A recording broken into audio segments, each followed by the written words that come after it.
Good evening, everyone. Welcome to Donna Just Being Real.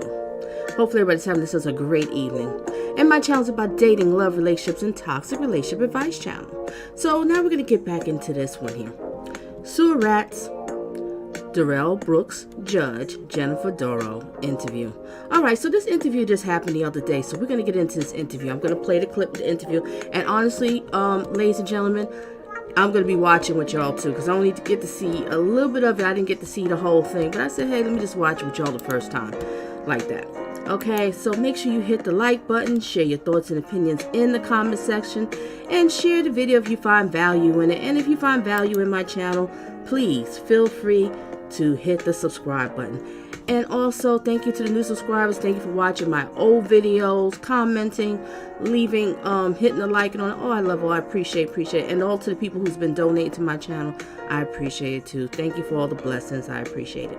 All right, so we're going to get into this topic here, okay? So then I also have another topic too afterwards. This is insane. Now, topic number 2 we're going to get into. This crazy guy. I don't even know too much about it. I gotta do a little bit more research, so we're gonna watch it together. But this crazy guy basically bit somebody's face with eating his skin. It's just crazy. I don't want to talk about it. We'll save that for later, okay? So let me just greet the people that's in here real quick, because I don't want to hold y'all here forever. We're gonna make this kind of like a short live stream. Okay, so make sure you hit, and my girl Classy Lady BG up in the house, and who else do we have up in here? Make sure, like I said, hit the like and vote. What BG said, she laughing at the poll. Crazy, right? Okay, crazy. So make sure everybody vote, and I'll read that a little bit later on. And then we also have my co-host, the real Jack Newtown. He's here too. All right, and Swoop, hugs and kisses to you. Swoop is in here. And then we have Busy Mama, hugs and kisses to you. And I'm doing fine, beautiful. I'm doing fine. Thank you for asking. And do we have my girl up here, 603? Good evening to you. And thank you for sharing that. That was beautiful. All right. And Lisa up in the house. Hello to you and blessings. And then we also have another mod on deck. Good evening. We have Derek TV. And also we have B Priest and Price. And hugs and kisses. So Judge Dora is right wing. Thinks legalizing LGBTQ with the worst decision ever made. I didn't know about all that one. Okay. And purple hearts. Okay, let me see anybody else up in here, because I want to get into this topic. If I missed anybody, please excuse me for it. All right, so the people in the bushes too, hugs and kisses to you too. All right, you need love too. All right, so we're gonna get into this one here now. Which one? Get ready to show. Hugs and kisses to you, Derek. Thank you for the blessing to the channel. Thank you for the blessings. Thank you. And we also have Strong up in here. Hey, Donna Summers. That's right, Donna Summers. Thank you. I love it. Hey, Donna Summers / Jack Newtown. How are you guys? And we doing fine and glad to have you here. And hugs and kisses to you, Derek. Thank you. And Swoop, hugs and kisses to you. And let's get into this one. All right, now what we gonna get into? All right, let me change this here. Can y'all remember this? Objection. This is all you do. Objection.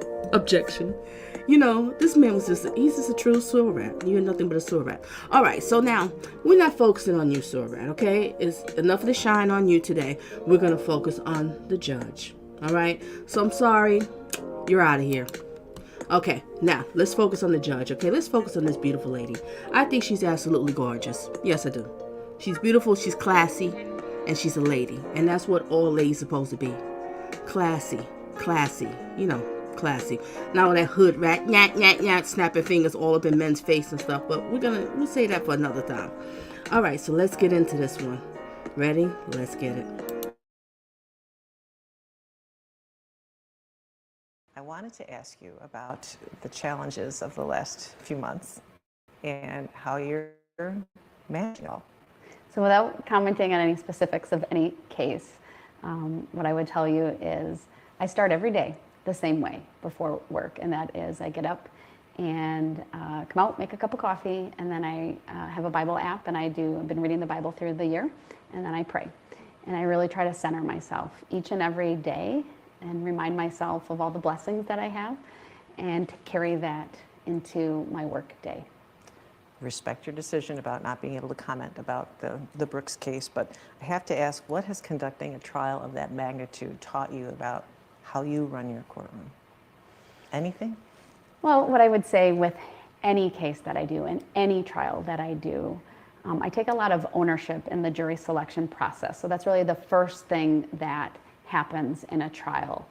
And it's not a uniform practice because there are some judges who, and some attorneys who want to ask all the questions. And then I typically ask the jurors all the questions and give just a team for the attorney to ask their own questions. I do that for efficiency. I do it to make sure that the questions are for the purpose of jury selection. So preparation is really key when it comes to that. And then I was telling someone else how we as judges in Wisconsin, we have some very good resources from the state, from our director's office. And one of those resources is a judicial bench book for every area of the law. So I have a criminal bench book, a family bench book, a civil bench book, there's a juvenile bench book, and a probate bench book. And they're probably this thick, but I have it electronically and it's searchable. And so I know that just about anything that I will come across is in there. So I take time and know what's in there, know how to research, of course. And then when you have an idea that... I have to pause here. Please, we will not be having any cursing over here at Donna's place, okay? I would not allow that. If you need to curse somewhere else. We don't do that over here, okay? Because if you're going to keep cursing, you're going to be timed out. And if you're going to keep cursing again, you're going to have to be blocked from this channel, please. Show some respect to me as the host. Show some respect to the co-host. And also show respect to the viewers. Okay? Thank you. Resume.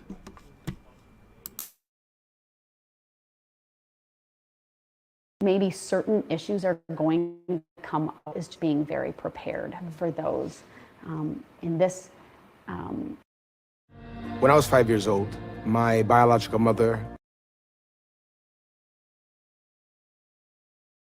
For the course of the last 9 months or so, I have a really good law clerk. He's a student at Marquette University. And so, I'd be like, hey, research this issue, research that issue, and give me a little synopsis. And that's been very helpful. And my colleagues have been amazing. You don't go through the job of a judge alone. It can be very isolating. So your colleagues are so important and helpful that every single day would bounce ideas and things off of, and that was very helpful. Well, what was it like, though, being under the microscope? Because this trial was broadcast worldwide. I just did what I would do day in and day out, and that is I just focused on the job at hand and really didn't think about how it was being broadcast to so many people. You received a lot of feedback from members of the public. We saw the emails, the file is that thick. I wanted to ask you about two of them in particular. First of all, have you read any of them? No. Why not? So I, as a judge, have to be mindful of my ethical considerations, and one of those is I should avoid ex parte communication regarding a case. So well-meaning people might send well wishes or their thoughts on the case, but they're only sending it to me, they're not sending it to all the parties. And so that's considered an ex parte communication. So I wanted to make sure that I was shielded from that information until after the case concluded. And so everything, some people sent emails, some sent cards, some sent letters, everything was given to the clerk of court, and it was put into a general file. Even emails I got, I might start reading a few lines and I'm like, well, this is about the case, I can't, so I'd pass it along, print it off, and I just haven't had an opportunity to go through them, but someday I will. Can you do it after an appeals process runs its course? Is that how it would work?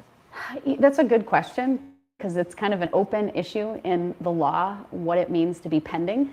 But at this point, I have given the parties the information. If they wanted to see it, it is there. So I feel I've done what I could. I put a big memo in the file about that. So eventually I will, when I think the time is right, I'll make a decision to read through those. Of course, I'm aware of some of the things just from the news reports, that are out there, but I haven't read through them. Well, one was interesting because she is a woman, Laura. She wrote, as a woman in a male-dominated industry, it was incredibly inspiring to watch you work. Did you think about that as this trial proceeded, that there was another dimension to it all because of your gender? I didn't.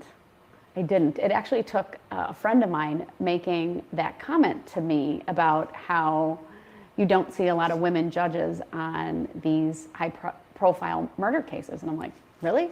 I never really thought about that before. I'm just doing my job. So, but I'm glad that I could be a representative. Well, another commenter said male judges would have suffered, quote, a tenth of the crap you put up with. Did you ever second? She's absolutely right. I don't see too many female judges with high profile cases. She's right about that. Something to think about. Resume. Guess yourself. Did you think you were perhaps too lenient? I'm not going to answer that because I don't want to jeopardize anything with the case, and that would be, I think, commenting on it more specifically than generally. Understood. I recognize you cannot speak about that, but I have to ask you, as a citizen of the county, the effect that the parade, is that something you can reference? I don't think I should answer that either. Okay. I mean, other than to say this, of course, I was elected in the county of Waukesha. I'm a member of the community as well. And I often tell people that when I'm sentencing individuals, that my perspective as a member also is important because the community I represent. And no doubt it had a significant magnitude, right, for the entire county. But as a judge, my job, right, is to address the cases that come before me and ensure that I like to describe my role as both a guardian and a gatekeeper, right? A gatekeeper of the information. Think of any trial, right? A guardian of the information that comes before the jury is really, really important based on the rules of evidence, the rules of procedure, things of that nature. But also a guardian of all the rights that are reflected in that courtroom. The state's rights, the victim's rights, the defendant's rights, the court's rights, the record that's before me, because I want to ensure that every case that comes before me is done right the first time, that the decisions are based in law and in fact, right, based upon what's before me. And that can be in a variety of different ways. And so that's just how I approach each case that comes before me. Did you always want to be a lawyer? No. What did you want to be? Well, I have a broadcast communication degree. I wanted to be in your spot at one point. What made you change? I think after I graduated from undergrad, I sort of felt this pull toward the law. Wasn't sure I wanted to, move far away from home and be away from friends and family. I thought, I'm not sure that's a sacrifice I wanted to make at that point. And felt just a pull toward law school, had an interest in First Amendment religious liberty law. And as they say, the rest is here. I go to school and I just fell in love with criminal law. Had a wonderful professor who I was able to work with. And I was dating my husband at the time and always knew I wanted to come back. I was just, I went to law school out east. I was coming back to Wisconsin and he was a police officer at the time. And I said, I want to be in the DA's office in Waukesha County. And that was my goal. It took me a few years, but I eventually landed a job there. So you're in the middle of your second term in your current role. What's your dream job? Wow, that's a good question. I've always said if I could meld law and my undergraduate degree, I think that would be really fun and really neat. But I also really enjoy being a public servant and serving the state of Wisconsin. And so I think ultimately my dream job is no matter what I do is serving people. Well, your name has been bandied about as a potential Supreme Court candidate. I was wondering if you've given more thought to that and where your head is in that decision. So first of all, I've been overwhelmed with the support and the encouragement that people have.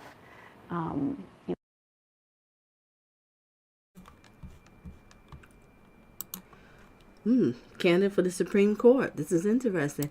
And do we have Rusty up in the house? My heart just skipped that. Oh, a whole second. You might be echoing. Is he echoing? Is Jack echoing? Yeah. All right, hold a second. Let me set it. I didn't know you was gonna talk now. I had it the other way. Hold a second.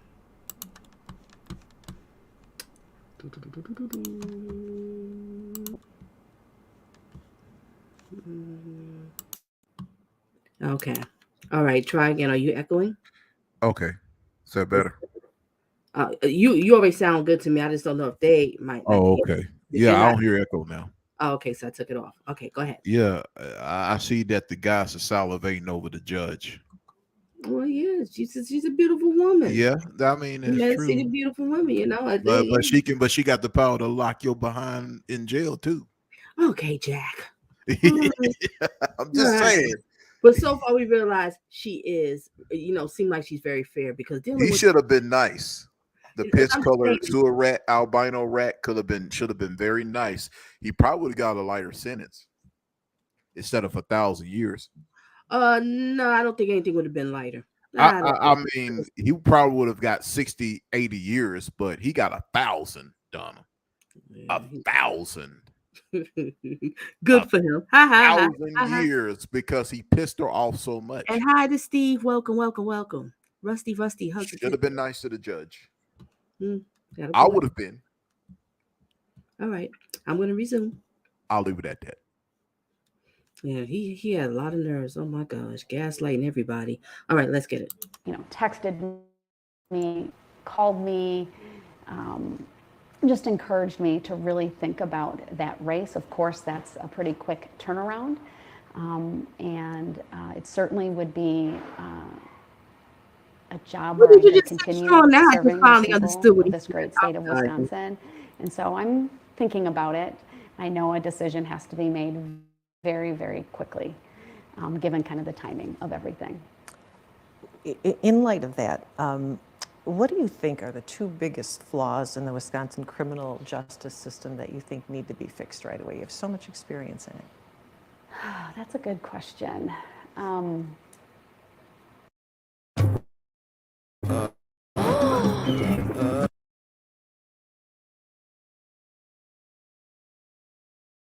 Part of the issue that we're facing is really the backlog of cases due to the slowdown with COVID. Now, we've done a really good job in Waukesha County of making sure that we never stopped. People will say, oh, did you stop? No, we never stopped. Can't stop. There's too many constitutional rights being implicated.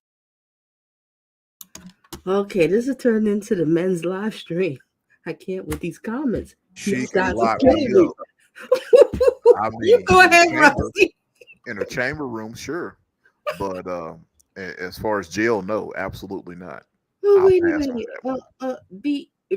Price said total lack of remorse is why.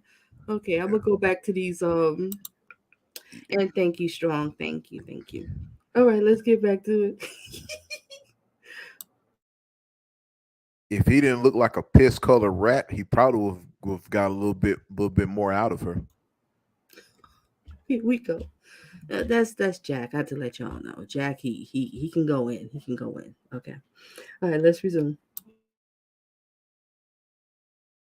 But we slowed down, and it was very temporary. And we were one of the first counties to make sure we had an order for in-person hearings and then jury trials. And then we started up shortly after those orders went in place.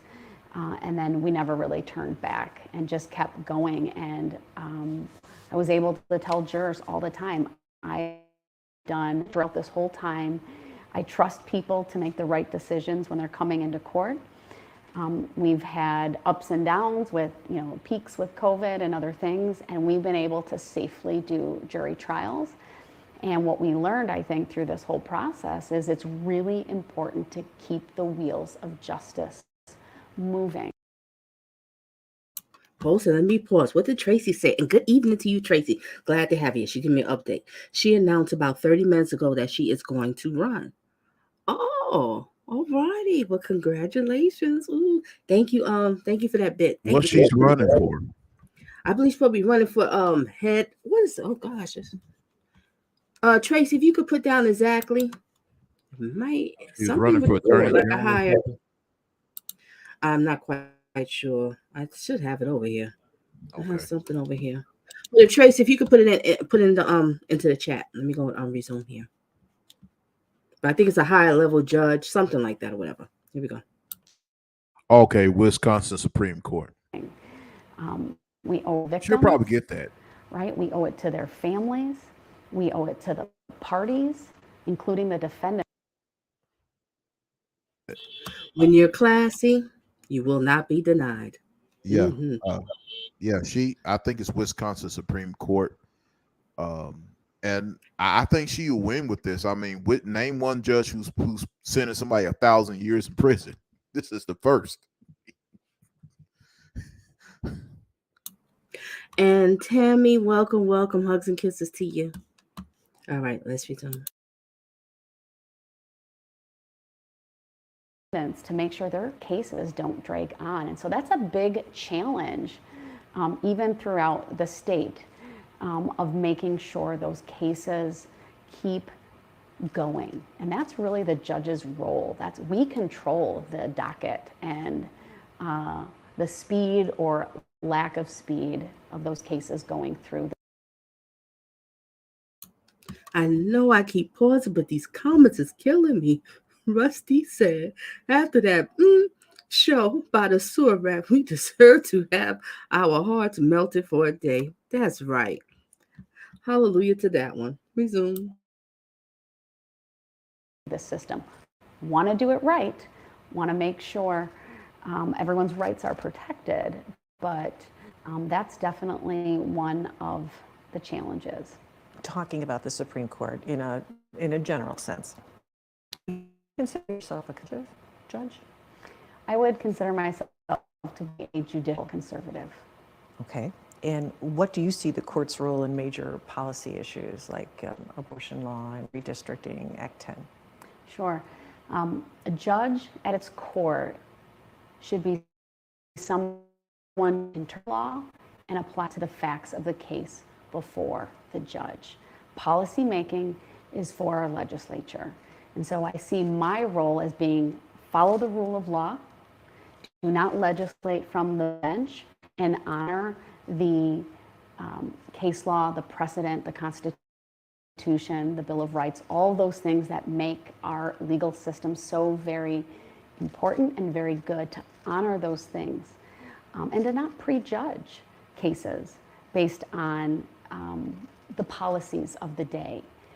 It really has to be about honoring that role. I like to say it this way: I want to stay in my lane. My lane as a judge is not policy making. If I want to be a policymaker, then I should be a legislator. I want to interpret the law and apply the law. Black Lady Jane, shout out do to you Los think the court is Angeles. being used more to settle these legislative disputes with the divided government? Matter of fact, everybody put the state where you from, if you don't mind. Put the state. I like to know where everybody's tuning in from. Let's get it. That we have in the state? The courts are an incredible check and balance, right? Our founding fathers were so very smart when they set up a system called separation of powers with the legislative branch, the executive branch, and the judicial branch. And I think the government works best when each branch honors the roles and powers that were given to it, and we don't cross-step in that. And so it certainly can be used that way by some, and I would say that's not the right way to use the courts. Tell me if you can't answer, what would be attractive to you about advancing to the state's highest court?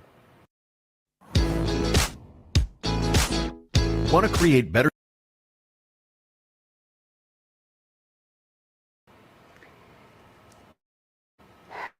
Continuing service to the citizens of the state of Wisconsin, ensuring that the rule of law is followed, and that voices are heard no matter what those voices are, and that every litigant that finds their case before the Supreme Court has the assurance that they're going to be treated with dignity and respect based upon the rules of law and the particular facts that are before the court. You certainly have the exposure that not a lot of other candidates have at this point. I wonder now, do you get recognized? What is life like for you now? Can you go out, I don't know, trial, or whatever it is they say to you? It's interesting. I have had people, point fingers or talk and ask to take pictures or things of that nature. It's a little surreal at times. I'm just, so grateful that I get to do this amazing job. And I'm glad that I've done it in a way that people appreciate what I've done. And it's different getting recognized, but it's also, how do I want to say it? It's a nice way to get a compliment. Well, what would you like people to know about you? I think people saw you behind the bench and they have this image of you. What might they not realize about you? I guess I would say this, that, I'm just a regular human being like anybody else out there do that I love to do. I'm so fortunate to truly love what I do. I often tell people I don't have a career calling, and I'm blessed. I'm just blessed, and I will continue, to do this job and do it to the best of my ability. I guess behind the robe, again, I'm just a regular person. Stress relief? What do you do? What do you do? It depends on the time of year and the, kind of where things are at. I'm a working mom, so I've got to balance all of that. I've got one child who's not of driving age, and so, mom taxi kicks in. I joke with my staff that I got to go home to my other job now. And the more important job. Exactly. The most important job there is raising a family. And so there's sports that need to, we have to organize all of those things and get to practice and, make sure that they have their needs met and all of that. And, I'm grateful that I have a laptop from work and that I can kind of take my work wherever I need to go and still work, as we travel and do other things.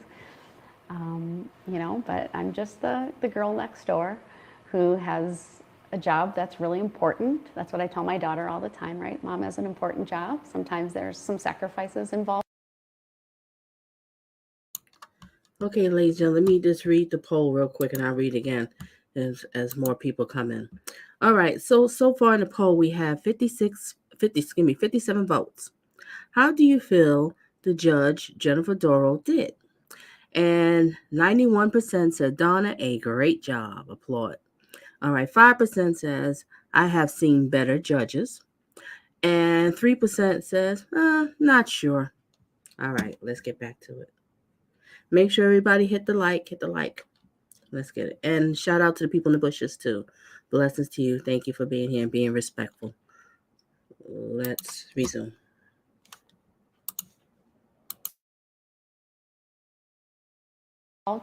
In that, but our community needs people to step up and be public servants, whether it be a legislator, whether it be county executive, or a school board member, all the way up to governor and Supreme Court justices. Every person who works in the government, is taking on a role in a way. There's a sacrifice there as well, especially for the elected officials. And I'm just so honored that I get to do that. How did the notoriety that the trial put on you affect them? I think they got a kick out of it, my kids, right? They would send me messages about, or we'd talk and how, my friends are Snapchatting me about they saw you on this and they saw you on that. And I think it was neat for them to see mom come across their social media and what they're doing day in and day out. Was there a day that was particularly difficult for you throughout that? I'm sure there was, but again, I don't want to comment on any specifics of the case. Understood. You may not be able to answer this. What's the toughest thing you've ever been through?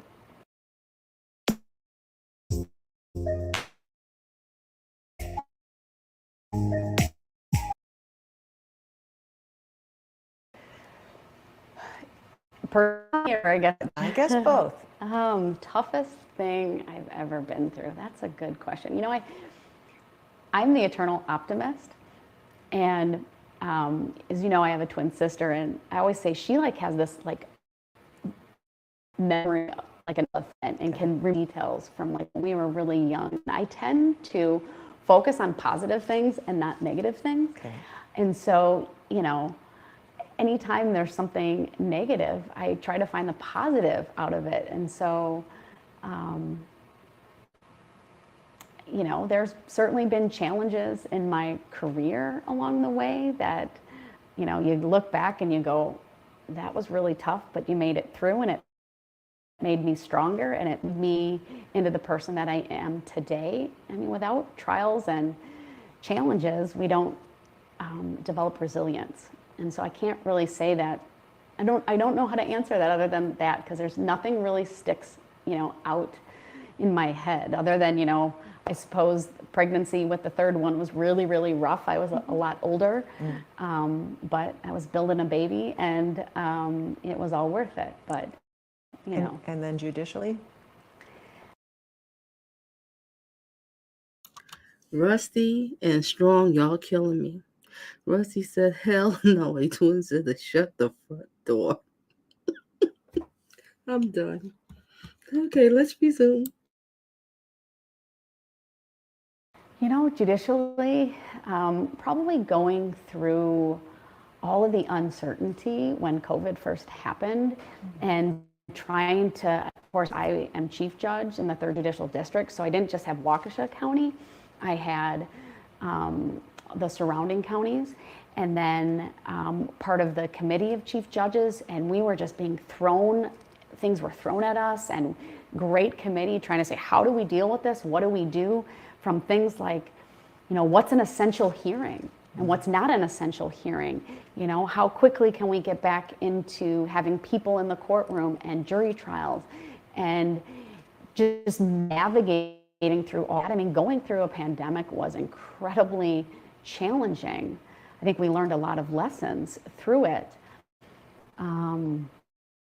Not the least of which is how important the court system is, and so that was definitely one of the most challenging aspects of kind of navigating all of that from an administrative standpoint. And then some of the individual decisions kind of that stem from that weren't as challenging, but nonetheless were important to address. Finally, where do you see yourself in a year? Hopefully sitting by this fireplace in a year, reflecting on everything that I've gone through, and content. And perhaps in Madison. Perhaps, or perhaps right here. You said you're contemplating the Supreme Court run. That decision has to be made with papers needing to be filed soon. Do you have a timeline on your decision making? I know that that's a decision that needs to be made in pretty quick.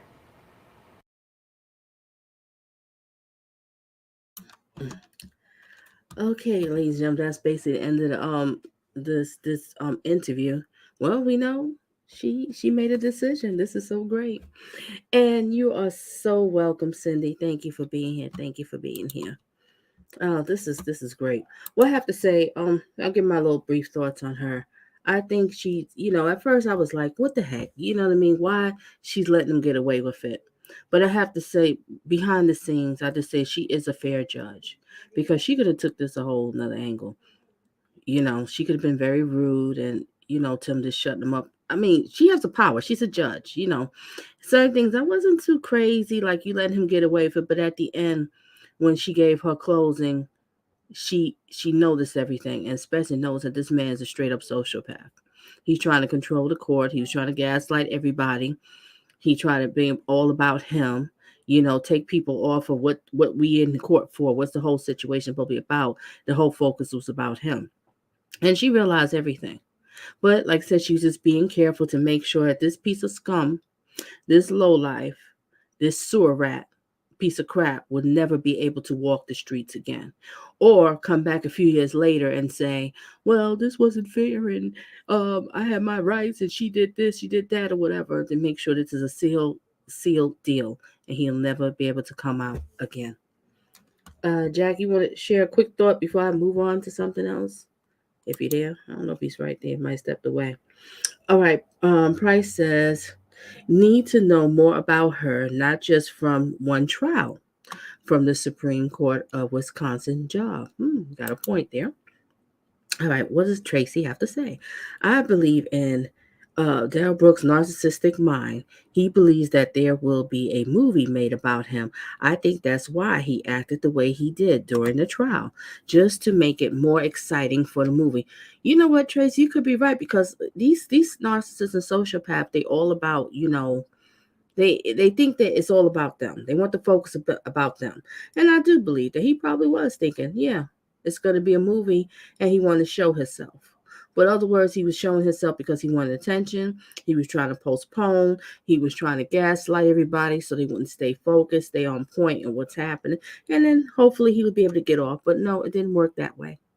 Thank you for sharing that, Tracy. Rusty says, when an appeal court reads the transcripts and notes from the judge, I don't think Surratt will have a chance. She nailed his coffin shut and buried it 6 feet under. Woo! Facts. All right. He must be doing awful in solitary without an audience. Price, I know. He's going crazy because he has to have an audience. He has to have attention. These narcissists and sociopaths, it's all about attention. You know what I mean? They want the whole spotlight about them. It's all about them. That's why I was focusing on this trial, because I was like, of course, folks, because it was really sad what happened in the event. But I was like, wait a minute. This man is gaslighting the whole court. He's turning this into a circus.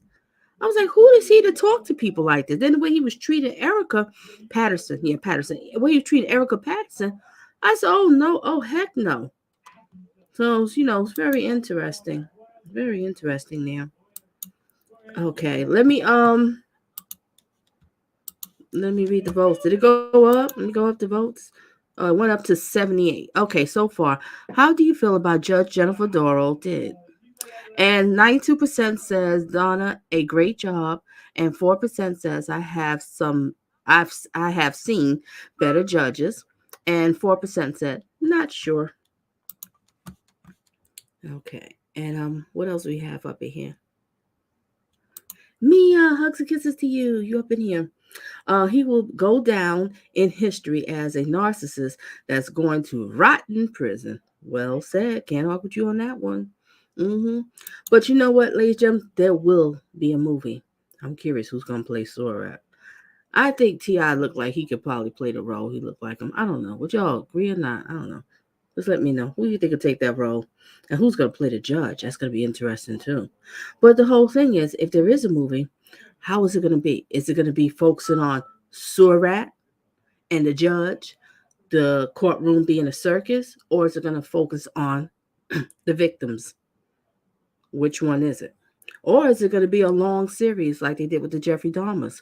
You have to hit every angle. So it might be a long series. So they might end up hitting all angles. Might be like a 3-4 part series. To tell you the truth, it probably will be, because there's no way to cover everything, because it's all kind of way. Cash it, blessings to you. It's all kind of ways to look at this trial. If you want to hit all angles. I don't know. It's just my thoughts. Y'all can let me know what you think. Whoever's watching replay, you could, share your thoughts in the comment section. Tell me, what do you think? How you think it's going to turn out? But hopefully, respect to the victims, because that's what it's all about. Okay. Cachette says, my young nephews were at the parade. Okay.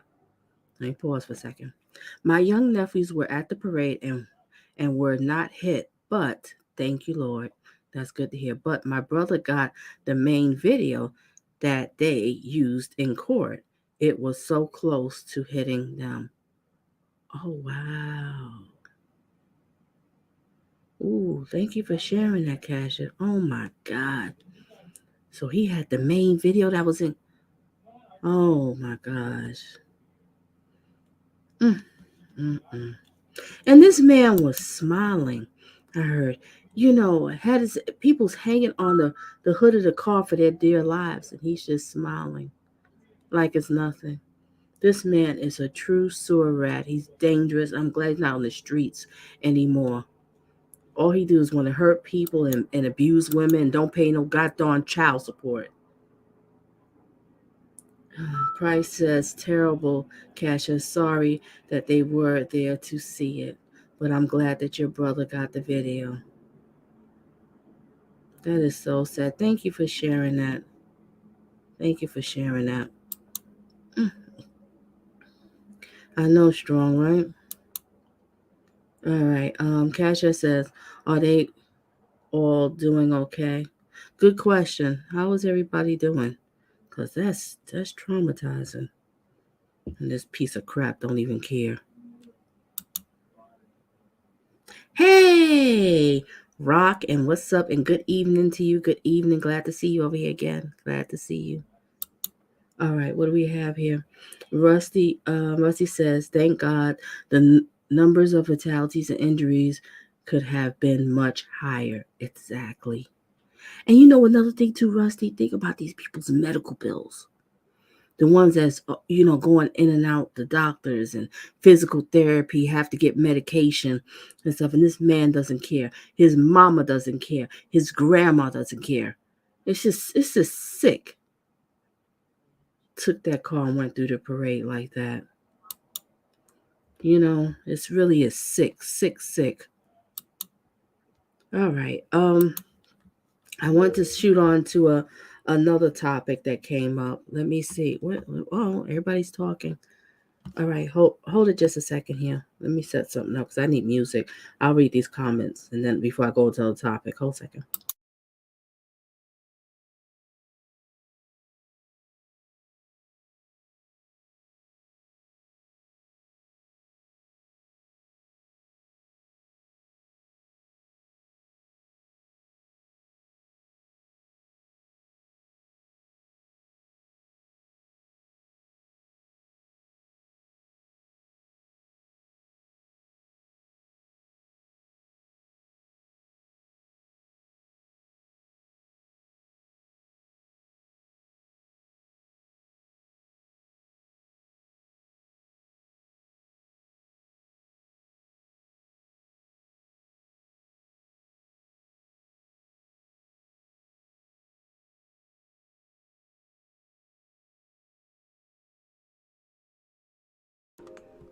Okay, ladies and gentlemen, I'm back. Let me focus on these comments before I go on to the next topic.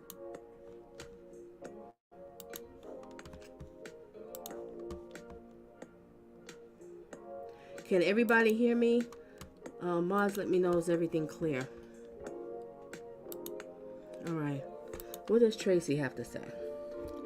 The only reason why he brought the pictures of the baby, he was showing her that she can't ignore him. She can't, can't ignore him, but he still knows things. And he was gaslighting her to show her that in his mind, he still had control. It was all about control. Tracy, you seen it too, right? It was just all about control. That's the reason why he did those pictures. That's the reason why he called her back on that stand. It was just to manipulate her and to control her. Because he's evil. He's just straight up evil. And that poor girl, did you see her look of anxiety like she was about to have a panic attack? All right. What's next here? All right, good. You can hear me clearly? Okay, good. All right. Cashette says, my nephews are 6 and 11, and the 6-year-old keeps talking about bad men in red cars. Oh my gosh, in red cars, and brings up that he thought that he was going to die at the parade. He doesn't like parades now. That poor boo-boo. That's so sad.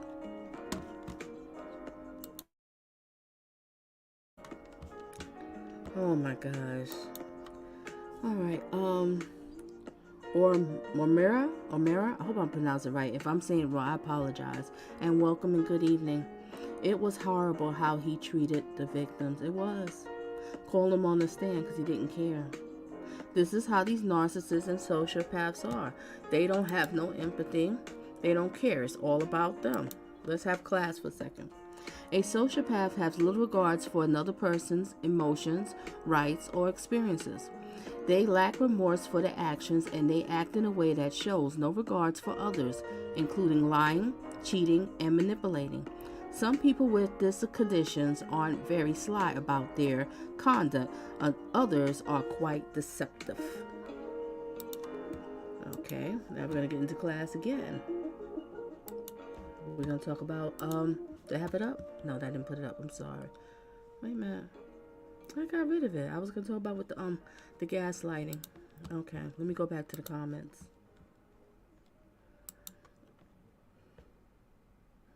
Oops, yeah.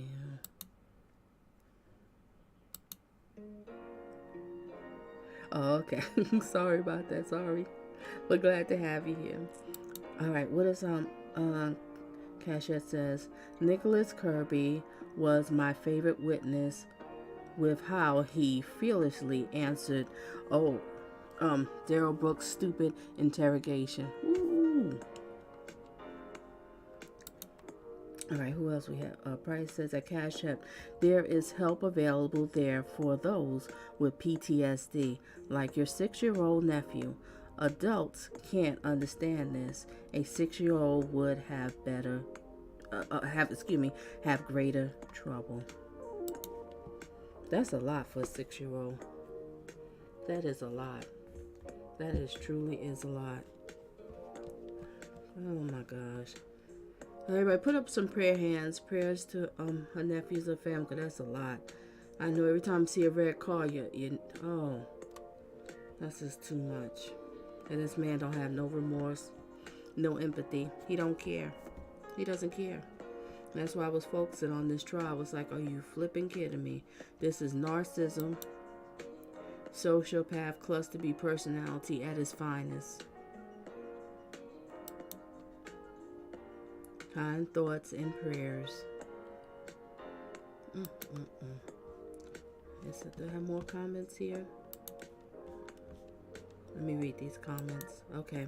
What else we have? Tracy says, does anyone know if the baby is his son or his grandson? He kept saying that he was his son, but Erika says that he was their grandson. Makes me go, You know what? That's a good question. I don't know. I'm hearing this the grandson. We don't know. We don't know. I think it's more the grandson. That's what if I'm correct, what Erika is saying.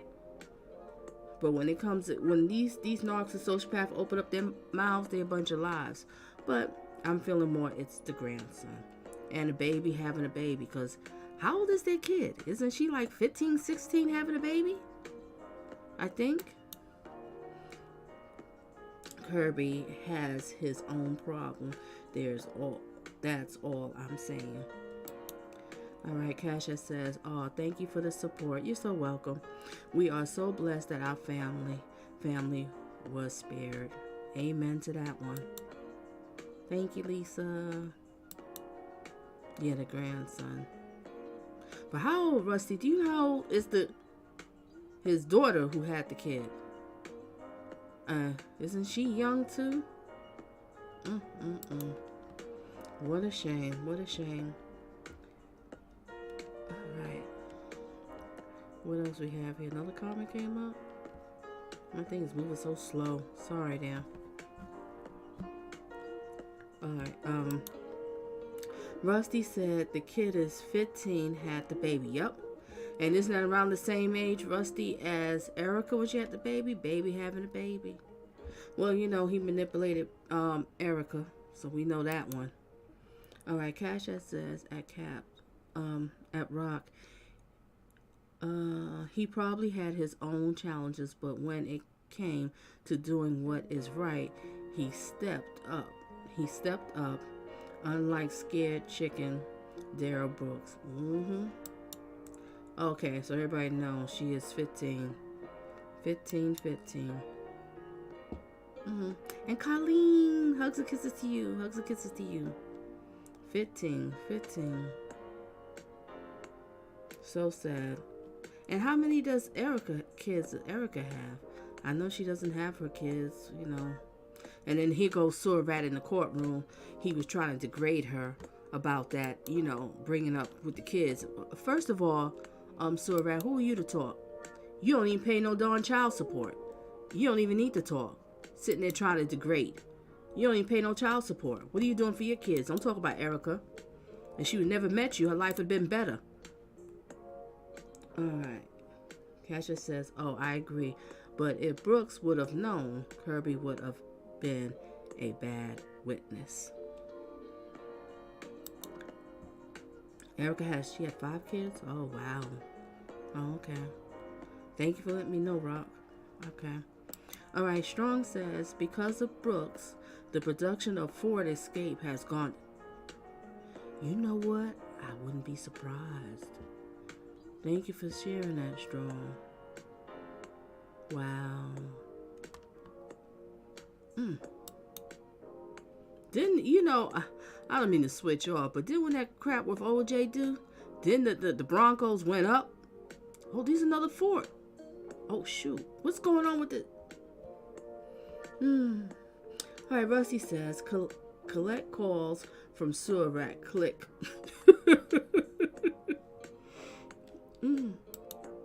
Okay.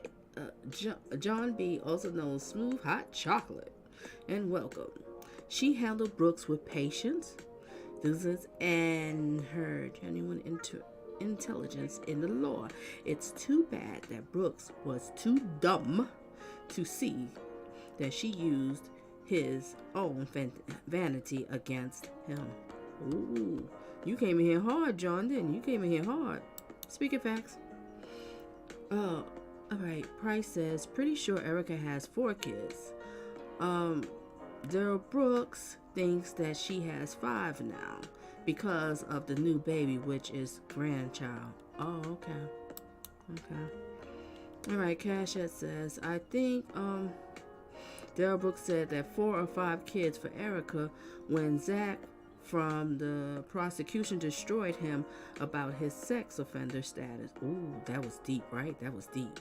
Oh, he went in, and he was so quiet, Cash, in the court. But that time he started talking. I said, "Whoa!" He went in. I low key looked for a ring on his finger, and sadly there was one. Oh. Yeah, ladies do look. All right, laugh at Cash. He was so quiet, right, Bryce? In the courtroom, he was like so quiet. And then all of a sudden, when he came up those pictures, he was like, oh, nah, I gotta speak. Let me rip on this man right now.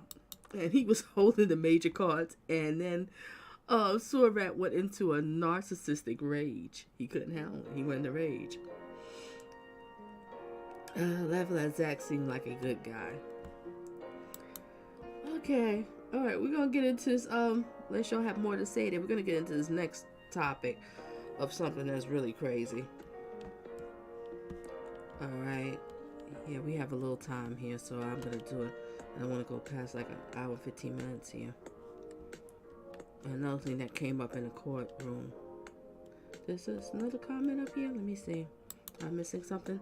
Tracy says, I think he kept trying to bring up her kids because he knew that she feels bad about not being with them. He knew that was how he could hurt her. Oh, yeah, exactly. And this is what they do. He was gaslighting her. Tracy said it so clear. Let me say it again what Tracy said. I think he kept trying to bring up her kids because he knew that she feels bad about not being with them. See, this is what these narcs and sociopaths do. They find your weaknesses. And he knows her weaknesses is her children because she loves her children. And unfortunately, she doesn't have her children. So his goal was, I'm going to gaslight her. I'm going to embarrass her. I'm going to degrade her on this stand. Because I think Tracy, in the back of his mind, he blamed her. If she would have did whatever, gave him that money, because he went to go see her, she didn't have no money, gave the money, he would have never went through this crowd. So he blames her for everything that's going on. And this is what these narcissists, sociopaths do. They put the blames on everybody else. They won't accept the responsibility. So this was his time to like, okay, I'm going to get her. I'm going to stick her again in the courtroom. All right. Darrell Brooks was triggered. Oh, yeah, he was triggered. Big time. Okay, Rock said, Brooks acted like someone stepped on a rat tail, on his rat tail. You sure that he was mad? Wasn't he mad? Rock, he was furious. All right, Price says, everything he did was to hurt Erika. That poor girl. I hope she's getting some good counseling, because being with this man for so many years, Price, she needs some good therapy. Hopefully she's getting therapy. She has a good support system around her. You know, prayers to her. I hope so. And to all these women that have been around them, because I know whatever woman has been around this sewer rat, they got a story to tell. And it's not a nice one. Oh, he did. Oh, Nurse Chocolate and Blessings. Glad to have you here. He took her food stamp card. I think I heard something like that too. She's sitting here struggling, and you thinking about yourself. Don't say nothing, I'll marry you. Are you kidding me? And Trace says, I agree 100%. Exactly. All right, what else we have here? Price says, yeah, what the heck? That was insane. I did hear about that or read somewhere. Like Cash that says, the judge read his jail phone calls transcripts where he threatened Erika's life, and I'm glad his abuse is exposed. Well said. Don't these fools realize everything that you say on the phone is being recorded, everything that you're doing? He's so stupid. He is stupid. There's so many idiots like him. Yep. Took the card. Strong took the card. What a shame. What a shame. Alright, let me get to this next topic here. And if y'all have more to say, I'll get to that one. Let me set it up real quick. Give me a sec. Let me set it up. And this is her hubby. Alright, let me set up the next one.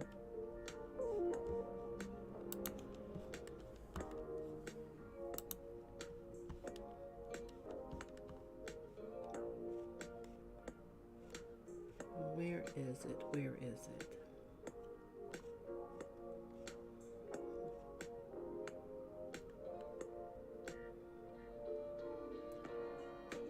You know what? Let me show this quick video of Jennifer Dorow before I get into the next one. Yeah, let me show this quick video. We grew up not really knowing. It's only like about 1.5 minutes long.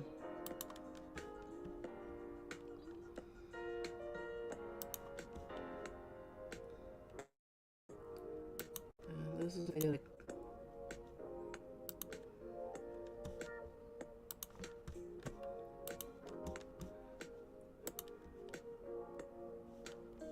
okay, let me show this video of Jennifer Dorow. Give me a second. Let's get it.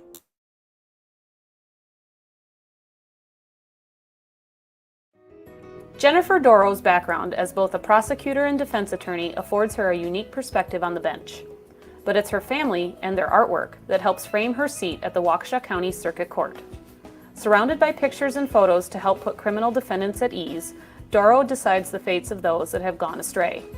In addition to her busy court schedule, she juggles parenting 3 kids with her husband, Brian.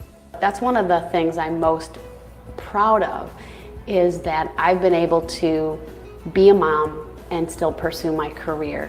I think I grew up with the belief that maybe you couldn't have both. I would just encourage all the young attorneys out there who either are thinking about starting a family, that you can do it.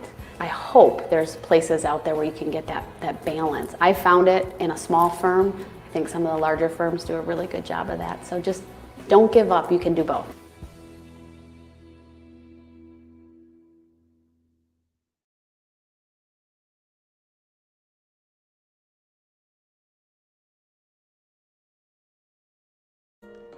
So we got to see her children, and they, well, I believe they're older now, but that was her 2 sons. Like, she have 2 sons, and her daughter. Okay, let me get into the next topic. Give me a second here so I can set it up, ladies and gentlemen. If I can find it.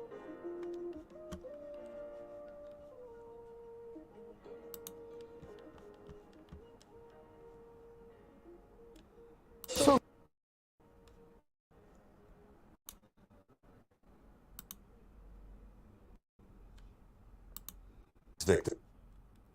Oh, come Victims. Just on. Can you stop freezing?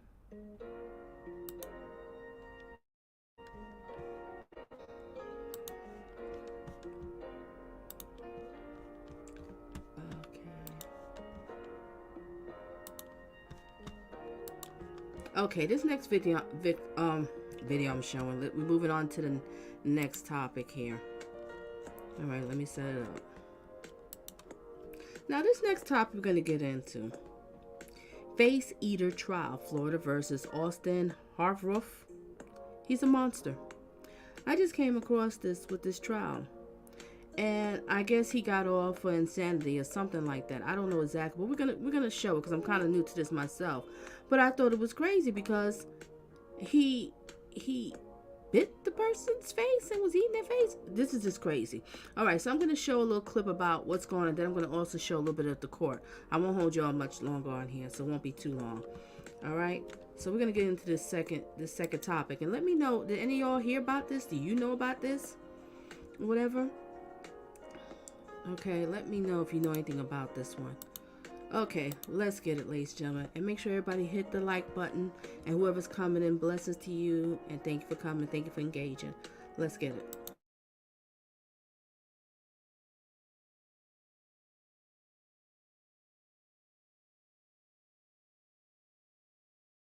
newly released cell phone records. Austin Harrouff, the man accused of killing a couple and chewing the face of one of his victims. Just days before that attack, he arranged to buy illegal drugs. In fact, we found these records clearly show a pattern of drug use. But the defense claims Harrouff was insane at the time of the brutal attack. And Local 10 News investigator Jeff Weinseer has looked over thousands of those text messages and web searches and spoke exclusively with the family members of those killed. I've lost many nights of sleep going over these texts.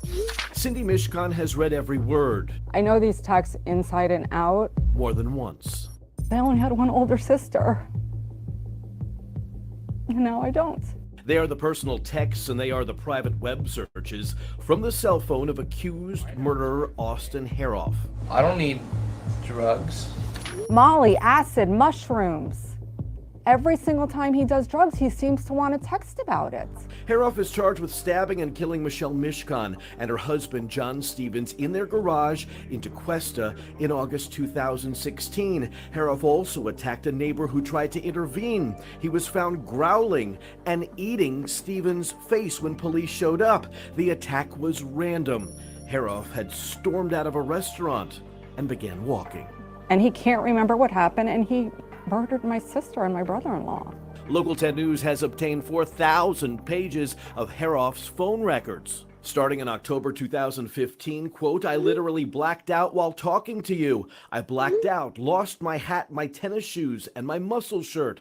Blacked out last night, and I texted Sarah. I have no idea why. Apparently, I passed out in Harmon bathroom with pants off. March 2016. Sorry, I'm asking a lot of questions. I blacked out at like 8 o'clock. A month before the murders, Harrouff's website searches include how to know if you're going crazy, hearing things in my sleep, exploding head syndrome, overview and facts. 6 days before allegedly killing Mishkan and Stevens, Harrouff inquired and agreed to buy illegal mushrooms, which when chewed could cause a hallucinogenic effect. He even asks, quote, How much would it take me to trip, but not too bad? His father texted him hours before the murders. Did you throw the drugs out? I don't see how drugs are irrelevant to this case, and it angers me. The defense will try to prove Harrouff was insane. They're expected to rely on a report produced by a forensic psychologist who says Harrouff suffers from a rare psychiatric syndrome where the affected person is delusional and thinks he's been transformed into an animal. Harrouff's attorney says there is no evidence Austin was under the influence of any psychotropic drugs at the time of the murders, but the FBI lab report clearly states they don't test for the active ingredient in mushrooms, the drug he allegedly bought the week before. I think the defense is total bull.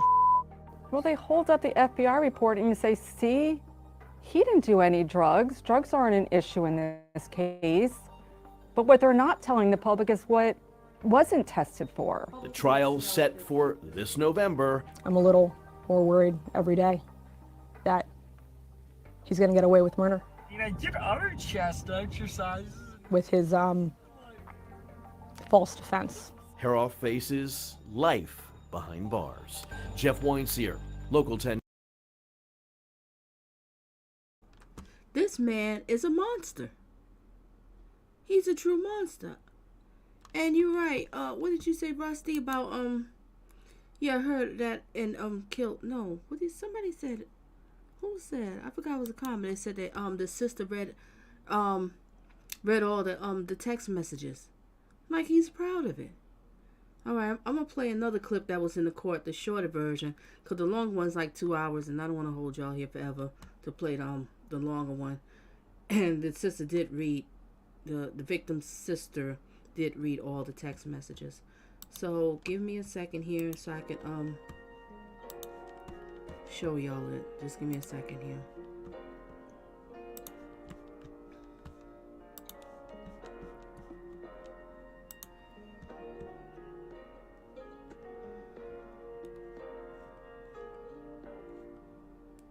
Where is it?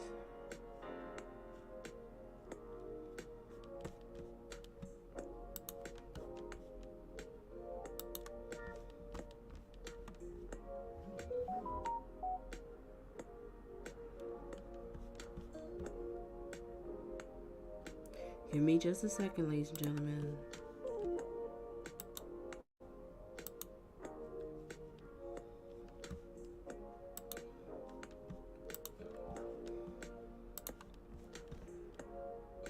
Okay, this is the latest in court.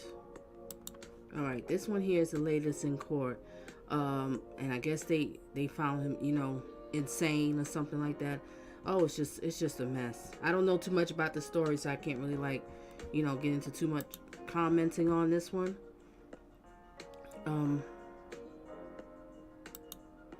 Yep. He enjoyed having a messed up mind. Like, he was proud of it. Just proud. So I guess she was following it too. All right, and what else? Imagine being on that jury with those gruesome. Oh my gosh, imagine, right?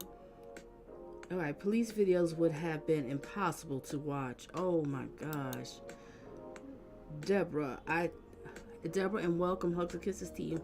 Deborah says, I don't think shrooms can make a person do what he did. Yeah, just trying to find some excuse. He just had the devil in him. Mommy and Daddy laid down and had Satan Jr. And that was him. A demon seed on shrooms could do it. All right, what does Rusty says? Here's one for you. I just seen it the other day. A 14-year-old TikToker, 14-year-old TikToker father killed her stalker. Oh. And he had also sold the guy's pics. Women. Okay. He had also sold the guy's pics of her to him for $150. I didn't know about that one. I gotta look that one up, Rusty. God, dog. And Dawn, welcome. Bath salt. Okay, Rock says all he did was drink and take drugs day and night. That's it. That's what seemed like his whole life was all about drinking and drugs. That was it. When I was listening to what she was reading those text messages, I was like, are you flipping kidding me? And he's just proud of it. Rock, he was just proud of it. This is insane. Oh, Swoop, still here. Big D on the phone call. Okay, gotcha. Insane. All right, let's listen to this clip, ladies and gentlemen.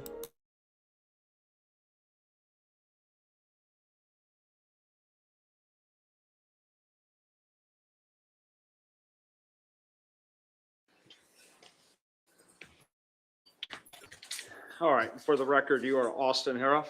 Yes, sir. All right. Anybody want to begin? Yes, sir. And we did speak to the defense last week, and we have agreed that Your Honor can take into consideration the reports from law enforcement officer, the court file, the evidence marked 1 through 36 from the. Look at the child of Satan. Just look at him. This is the child of Satan. Mommy and Daddy laid down and had Satan Jr. And this is him. We got another one of Satan Jr.'s out here.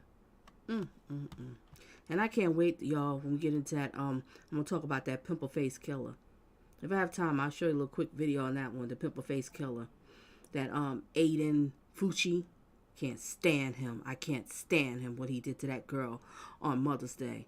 Every time I think about that pimple face killer, I can't stand him. All right, resume. State to make this determination. So essentially, you just have to determine based on the reports and the facts that are on these exhibits. With regard to, is the state stipulating to the defense's claim of insanity at the time of the offense? Well, obviously, you can't stipulate, as you know, it has to be a court finding by Your Honor or the jury. And the defendant did sign a waiver of jury trial on March 1st, 2022, and that was filed with the court on June 13th, 2022. And again, the defense is stipulating that the defendant did commit the acts as he was indicted for the 2 homicides, the attempted murder, and the burglary of the building. And to make it easier, Judge, we have agreed both sides to the proposed order that's been presented to Your Honor. We have no objection to the state's exhibits being entered into evidence, as well as the exhibits we're offering, which the state has no objection to, which are the St. Mary's records, the jail medical records. We're both offering the Resnick and Landrum report.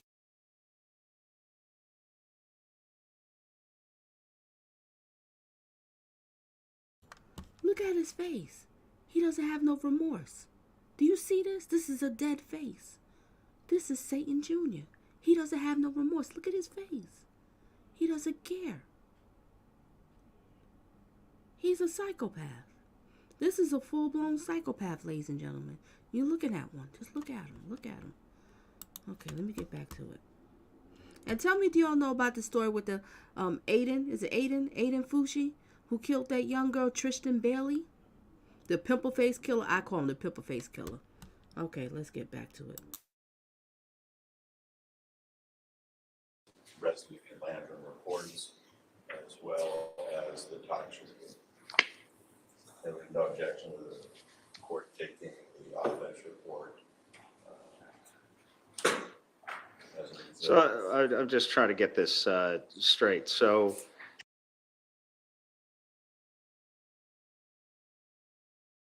the defense are not agreeing to, which has occurred every other time that it's occurred, that in other cases, that the defendant was insane at the time of the offense and therefore would be not guilty by insanity. But you are asking the court to make that finding based upon what has been filed in the court file. Is that accurate? Well, it's about, my understanding, we've agreed to that order, so if you enter. He didn't say that. Well, we had agreed to this order and I presented it to Your Honor.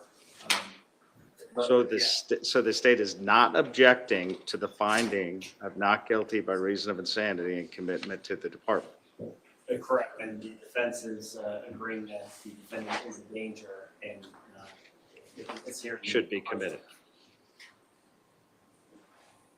Okay. Well, then based upon that, then the court is prepared to make that finding since it's agreed to. Does anyone wish to speak? Is that what? What Judge, I think you still have to review the evidence and make your own findings. And it is, again, say we move in 1 through 36 and 1 through 36, the defense agrees to that. But I think those two include Dr. Landers' report, as well as Dr. Resnick's report, some photographs from the scene, the medical examiner's reports, and records from the jail. Okay. I like clarity, so I'm going to try to make this as clear as I possibly can. Is the state and the defense, specifically the state, requesting the court to be the one to make the ultimate finding, or is the state agreeing that legally that finding should be made? We are agreeing that, but I think you still need to you need to make that finding in the case law. Well, I understand that, but I'm getting the impression that the state's not wanting to jump in with both feet. So I'm trying to get some clarity on this, because if I'm going to make the finding with regard to the events as well as that, I don't have a problem doing that. It's just, if you look at the proposed order, if the defense agreed to, it states, I think it's one towards the end there, and I can tell you what page.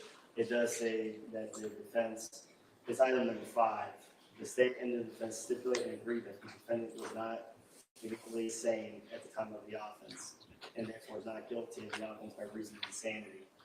However, right. While we can say that, we still need a finding from Your Honor. okay. So you're agreeing to an order, I make that finding, but you're not saying it. Okay. Following the case. I understand, but it'd be nice if the court's making the finding that the state is stipulating and agreeing in an order, that means that the defense and the state stipulated and agreed.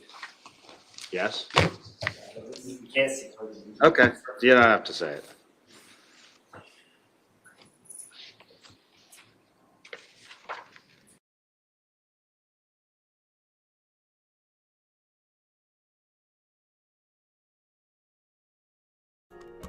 This is insane. Do y'all want me to show a little bit of more of this video? If I can find it. You can hear when the sister speaks on the stand. Let me know. Just put a yes or no in the comments while I read this real quick. Let me read the comments. Just let me know if you do. Let's go back to this monster. Look at him, monster. All right, let me go back. Let me read some of the comments I want to address here. Just hope Aiden Fucci's trial doesn't run at the same time as Sarah Bone. Who is the Sarah Bone? That's what I want to go back to, Price. I don't know about this one. What's going on with that one? Okay. And Swoop said no when you mentioned it in the beginning. Oh, okay, Swoop. Gotcha. All right, it says, and I hope hers doesn't get declared sane shortly and released. Yep, that's what I'm scared of too. A little bit I'm learning about this. Oh, heck no. All right, Strong says, I can hardly wait for Sarah Boone's. What is this trial about? Come on, y'all, share it with me. I feel left out. Don't worry about it. My spelling is horrible too. We all know what you're talking about. This is called Pimple Face Killer. Do that to that girl like that. And then smiling in the car. Didn't care. You know, matter of fact, I'll just show the pimple face and then let y'all go. I'm going to show you a video of the pimple face, just in case anybody don't know who the pimple face killer is. Okay. Oh, don't worry about the spelling. All right, what was it I'm missing here? What was it I'm missing here? Price says, Straw, I hope the dates doesn't get changed again. She seems to think free lawyers are at her beck and call. What is up with this person? Let me hurry up and get these comments. Maybe I wrote it. He looks smug, being declared and saying, yeah, he does. He was scared. Okay. Did I read everything? Alright, let me see what I said. Did y'all watch the Parkland incident? No, I didn't. Alright, Deborah says, and blessings to you. Good evening, good evening. Deborah says, I thought Sarah Bones got 20 years. If she wasn't drunk, I don't think it would have happened. And he was stupid to get inside the suitcase. Oh my God, what is the story here? I'm going crazy now. I'm like, okay, some of it, Dawn. Okay, what does Rusty says? He sits there looking like he's just feeling inconvenienced to have to be there. Yup, that's how they are. That's how they are. Melanie. Some of the sisters reading his texts are pretty bad. Just an info. Oh, okay. All right. Because I did watch some, but I know what you're talking about. But I guess we saw it already in the video. Dawn says, or the parade incident. All right. What else did we get here, Deborah? I don't think that they had her trial yet. All right. I'm not getting to the point. Y'all let me know what the heck this is about. Deborah Hershey hasn't gone to trial. Okay. So it hasn't went to trial yet. I don't know either. Oh, so you just as lost too. Good. I'm not by myself. All right. The suitcase murderer done. The suitcase murderer? I'm done. Okay, I'm gonna have to look this one up. Thank you, Melanie. Thank you. Our Price says you need to watch the Sarah Bone police interrogation. She left her boyfriend in a suitcase overnight and he died? Oh, heck yeah, I gotta look this one up. So as a woman put her boyfriend in a suitcase overnight and died? Oh God, what is wrong with these people? Like, ladies and gentlemen, you have to be careful of your surroundings. You have to be careful who you be with, because there's a lot of nutcases out here. And ladies, be careful who you date, and men, be careful who you date. Wow, that's insane. That is really insane. Wait a minute, am I getting all the comments? I gotta look at that one. Alright, another narcissist. Yeah. Sound like a psychopath we got. Narcissist psychopath Price. Alright, thank you for sharing it, because I'm gonna have to look this one up. Boone's trial hasn't happened yet. Okay. So when this come up. This is crazy, Melanie. This is crazy. Oh my gosh. I know one day I want to do a thing with if I can show it on here. I want to do when Ted Bundy was in court representing himself like Surat. That was interesting. They said these women was going gaga off of Ted Bundy. There was so many women coming up in the courtroom. Oh, he's so cute. I know he's a killer, but he's just so fine. They was going crazy. They was going crazy for him. Going crazy off of the serial killer. I just don't understand. Do y'all know that all these serial killers, they always get women? Yeah, they do. What was the one? The Waltz guy, Chris Waltz. Yeah, these women love him. They think he's the most finest thing in the world after what he did to his wife and kids. They don't care. They, they can get wives. No problem. They get wives. Yeah, You gotta be a serial killer for these women to want you. This is insane. Alright, Rusty says, I watched interrogation. She was always referring to as the suitcase killer. I don't even remember her name was Sarah Boone. I gotta look this one up. Okay, let me show y'all the Pimple Face real quick, just in case y'all know who the Pimple Face one is, because I really want to cover that one. Hopefully it'll be public and it'll be out here, because I want to get, because that really peed me off. Oh my gosh. Alright, so give me a second. Let me set it up.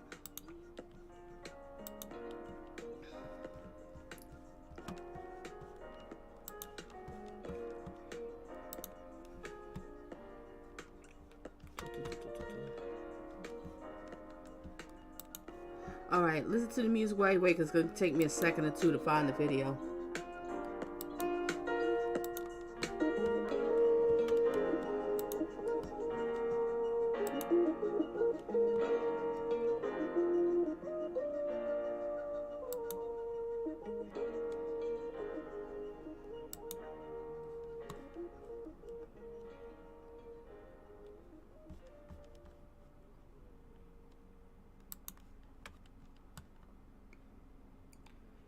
Which one is it?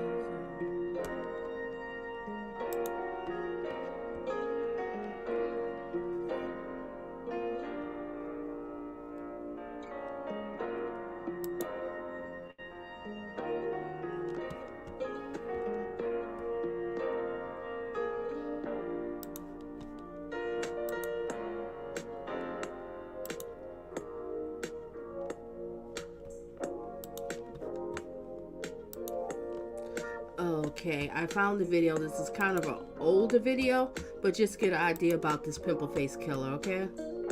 Let's get into this pimple face killer.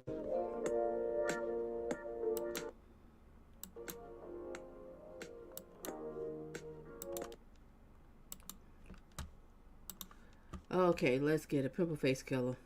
To anybody who doesn't know about this, let's get it. Different faces of Aiden Fucci. The 14-year-old charged with killing his schoolmate, Tristan Bailey, has been under arrest since May. And since then, we've seen several videos of him showing a range of emotions. And the most recent is this video of him in court yesterday talking about demons taking his soul. News4 Jax reporter Corley Peel joins us live outside the Duval County Jail now, where Fucci is being held on a first-degree murder charge. And she's showing us the differences in Fucci's demeanor. Corley? These videos show a wide range of Aiden Fucci's emotions and a significant difference in his behavior from the first time he was questioned about Tristan Bailey's murder up until now, as he sits in this jail.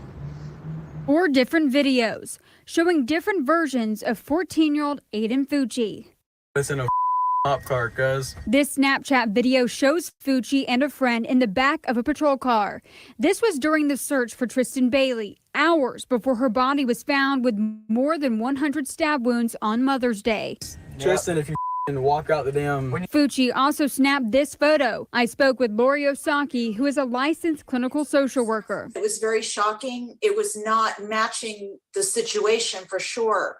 But sometimes that can be a sign of mental illness when someone doesn't react in a normal way or the opposite way we would expect. 2 days later, Fucci appears in court. And your name for the record, sir? Showing a quieter version of himself as he learns he is charged in connection to Bailey's murder. Fucci runs his hands through his hair, blinks his eyes, and appears to hold back tears. It could have hit him and he's realizing the gravity of the situation.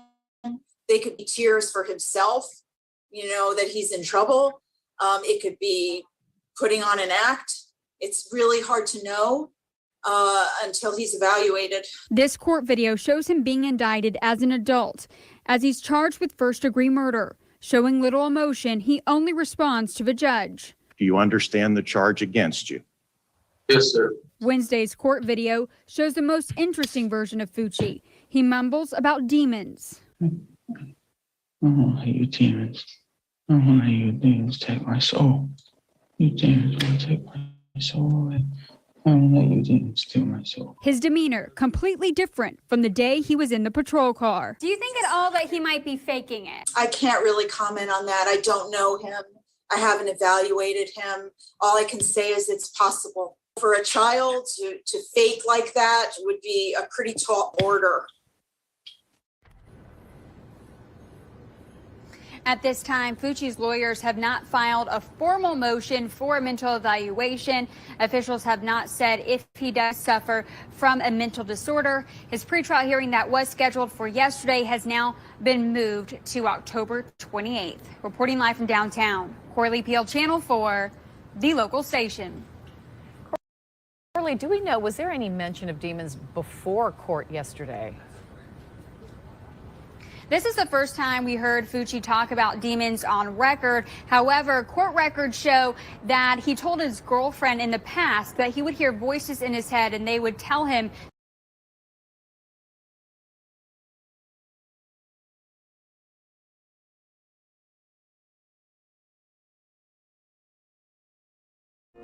And ladies and gentlemen, the only reason why I want to cover this, because we have another enabler, his mama.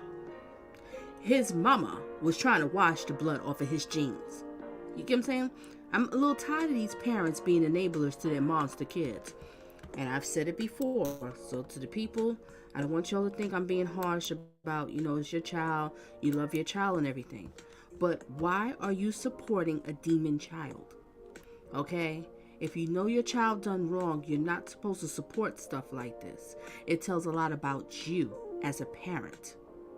And when she was sitting there knowing what he did and washed those jeans, I was like, are you flipping kidding me?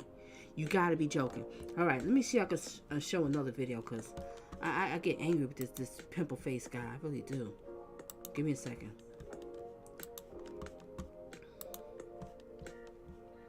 I think I'm more angry at the mother. Isn't there something up to date with him?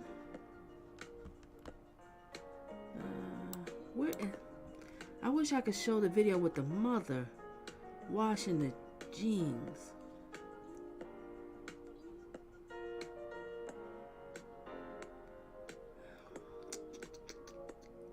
He stabbed this girl 114 times. All right. Maybe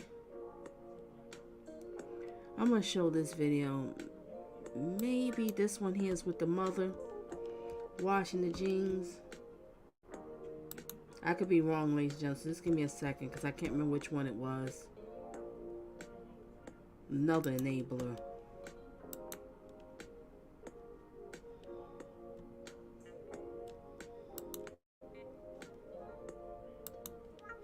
Alright, we'll see if this is the video. It might not be. Okay, let's just see.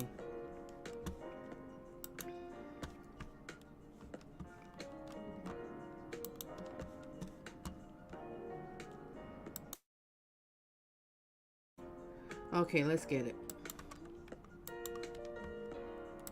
To the Aiden and Fucci case point to a surprise witness. Fucci is the killing 13-year-old Tristan Bailey in May, charged as an adult with first-degree murder. News4 Jack's reporter Brittany Muller is live outside the Duval County jail where Fucci is awaiting trial because the St. Johns County Jail does not have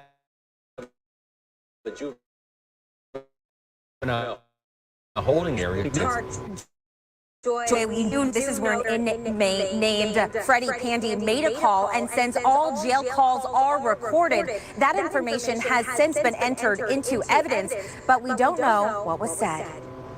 The St. Johns County State Attorney's Office has turned over more discovery material to 14-year-old Aiden Fucci's defense attorneys, including a phone call Duval County jail inmate Freddie Pandy made. Why would prosecutors be interested in this conversation? A lot of times inmates will talk to each other. Sometimes they'll make confessions, sometimes spontaneous. And if something like that happened, and this particular inmate who made the call repeated that, because those lines are recorded and they can use any and everything against the person. News4 Jack's crime and safety expert Ken said that took what Pandy said into evidence. It shows value for the prosecution. We don't know if they're using informants. It could be someone that Fucci befriended once he got there, or it could be somebody that once he got inside, and they had a conversation, and that conversation possibly was repeated. Fucci will be tried as an adult for first-degree murder in the death of 13-year-old Tristan Bailey, who was found on Mother's Day in the Durbin Crossing subdivision. The autopsy report confirmed Bailey was stabbed 114 times. Many of those were defense wounds. Fucci's knife was found in a pond nearby Bailey's body. Detectives investigating the case found not only bloody clothes and sneakers in the bedroom of her accused killer, but also a notebook containing satanic drawings of a violent nature. Friends told investigators that Fucci said he was going to kill someone by stabbing them, and it was going to happen soon. Those threats were never passed on to deputies. Confronted with evidence hours after Bailey's body was found, Fucci admitted he pushed Bailey down after kissing her. She hit her head, then he said he walked away. Aiden Fucci has waived his appearance for arraignment, and so did his mother, Crystal Smith, who's charged with tampering with evidence. They're both set for pretrial hearings on September 1st. Reporting live tonight from the jail, Brittany Muller, Channel 4, the local.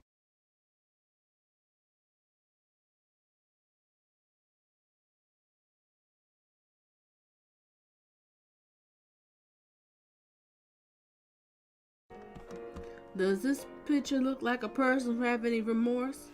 He think it's cool. He think it's cool. And your mother is an enabler too.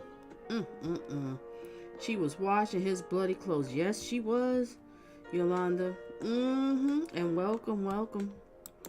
Yes, she was. All right, let me go back here. And I'm going to let y'all go after this one here. We said Sarah Bones trial set to start the end of January 2023. Okay, all right. We're going to get ready for this one. Oh, yeah. And thank you, Swoop. Thank you. Okay. Wait a minute. What did it said here? Wait till Donna sees the video of her walking down the sidewalk pulling the suitcase. You kidding me? Okay, I got to look this one up. This is insane. This is insane. Alright, what else did I miss? We said to Rosie, what? I haven't seen that. This is insane, right, Straw? This is insane. You got so many psychopaths out here running loose, running amok around here, acting insane. Okay, I want to address this one, Price. You telling me that this pimple face killer has a fan club? Is that what you're telling me? Just let me know. I shouldn't be surprised. I shouldn't be surprised. Yep, Price, he doesn't care. No, he doesn't care. Doesn't care at all. She washing his bloody pants. I'm not doing it for my kids. It ain't happening. No. Oh no, I don't support madness like that. For you to support that as a parent, that tells a lot about you. Sorry, I'm not doing it.